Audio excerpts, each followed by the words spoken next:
This video describes the procedure for the removal and reinstallation of the desolvation line, the DL, for cleaning or replacement, which is carried out without interruption of the vacuum. The DL is located at the inlet to the mass spectrometer, and in use it is heated to a high temperature. The only tools you'll need are shown here. First of all, turn off all the voltages and gases by clicking the MS detector button on the software interface. The source can now be opened with a simple handle.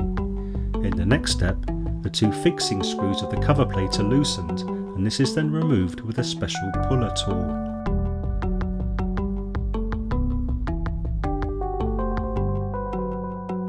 Now, the screws of the DL can be loosened and the contact plug of the heating element can be removed.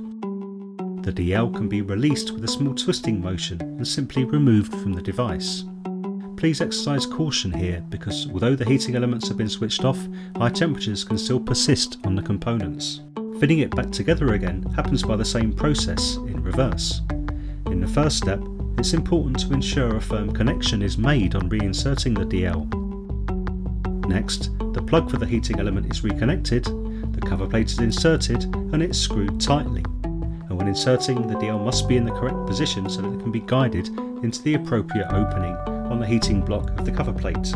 Finally, the source is closed again. Clicking the MS detector button on the software interface will then turn the electronics and gases back on, and the instrument will be restored to operating pressure in a short time.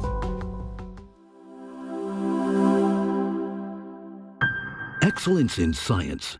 Shimadzu.